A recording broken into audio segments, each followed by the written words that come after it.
Hello, karibu katika channel yetu ya Elimika. Leo tumeandalia video fupi. Katika video hii tutakwenda kuonyesha jinsi gani unaweza kutuma maombi yako ya nafasi za kazi zilizotangazwa na Jeshi la Zimamoto. Hivyo usisahau kusubscribe, kushare na comment kwa kwanza, endapo tutafanya update mbalimbali zinazohusu ajira pamoja na elimu.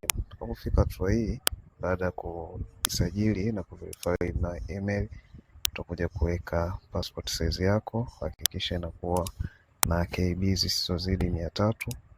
Baada ya hapo, utakuja kuweka na taarifa zako ama kuupload cheti chako cha kuzaliwa,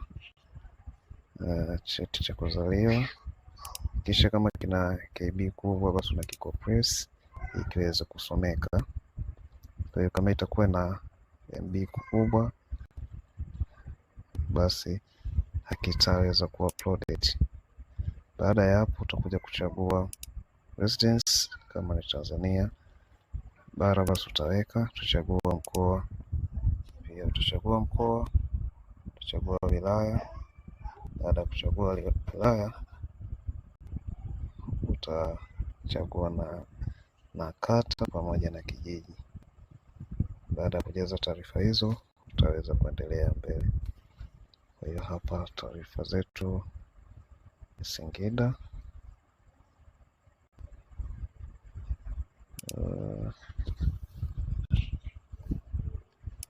Tunakuja kuweka taarifa.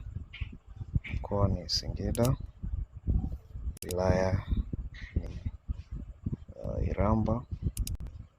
Kwa mtu ambaye inatoa demo hapa, taarifa ni hizi. Baada ya hapo, tunakuja kuchagua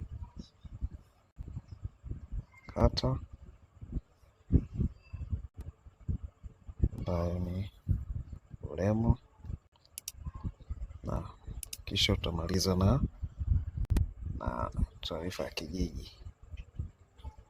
Baada ya kuandika kwa usahihi, utakuja declare hapa na then utaweza kuendelea mbele. Kwa hiyo baada ya kufika hapo, utaweka taarifa zako.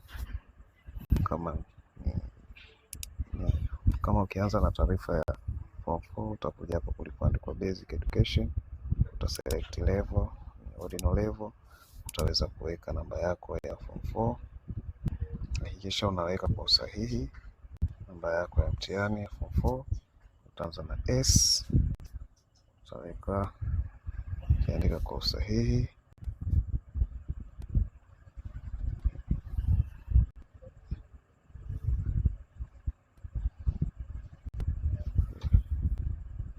Na utakapoandika namba yako index number, hakikisha kwamba haumalizii na mwaka. Mwaka utaweka huku ulipomalizia, huku ndo utaweka mwaka. Utachagua kama ni 2021, utaweka. Baada ya kuweka, utachagua hiyo. Baada ya hapo,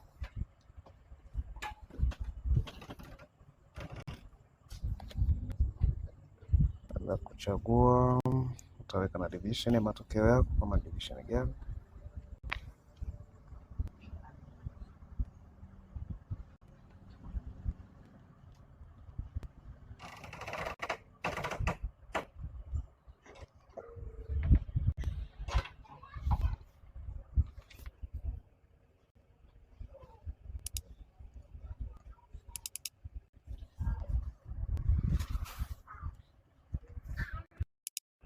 Baada ya kuingiza taarifa zako hizo za level form 4, utasubmit. Baada ya kuwa successful, basi unaweza kuadd taarifa nyingine za secondary advanced level. Kama unazo, basi utakuja kuchagua hapo, utaweka advanced level, utaweka index number kama tunavyoona hapa. Mfano ni S, utaweka namba ya shule, utaweka hiyo alama, utaweka namba yako ya mtihani, division type, grade uliopata na mwaka uliomaliza. Na utakapokuwa umemaliza kufanya hivyo, utakuja na katika kipengele cha high education. Hapa kama utakuwa na degree ama advanced diploma, diploma level, certificate master na PhD.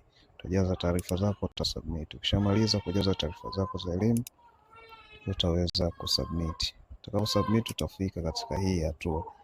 Hii hatua sasa, ukifika hapa utakuja hapa kulipoandikwa application ili kuweza kumalizia maombi yako ya kazi. Utakapobonyeza hapa, kuna taarifa utahitaji kujaza. Utachagua Tanzania Mainland, post ndio hiyo. Na kwa hii ilikuwa demo yetu, tunaomba kupitia cheti cha form 4. Kwa hiyo kama ulijaza kule advance unaweza kuchagua, kama ulijaza chuo pia unaweza kuchagua chuo. Kwa hiyo hapa kama kutakuwa kuna specialization unaweza kuchagua others ili kuweza kuendelea. Utaweka taarifa zako za makazi Tanzania bara, hapa ilikuwa ni Singida. Utaweza kushuka chini kupata mkoa wa Singida na wilaya Miramba, na hapa Ulemo. Okay. Yes. Kijiji Miramba. Utaingiza taarifa kulingana na wewe uko wapi. Kama utakuwa hauna disability, mlemavu, utaweka no, utaweka PO box. Weka PO box yako. Baada ya hapo utamalizia PO box. Kama ni ya taasisi utaweka jina la taasisi, kama ni mkoa utaweka mkoa.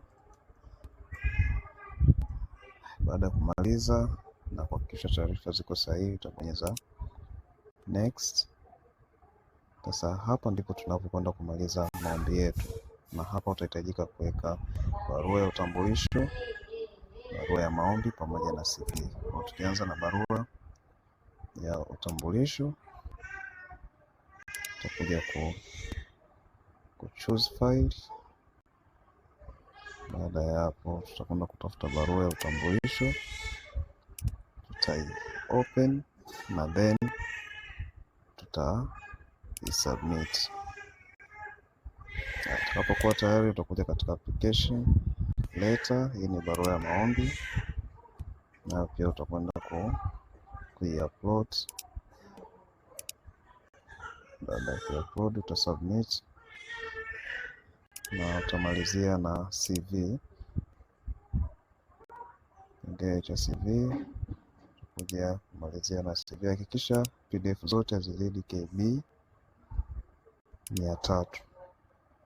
Kwa kama zingezidi tungepata warning kwamba imezidi ile limit ambayo umeiweka.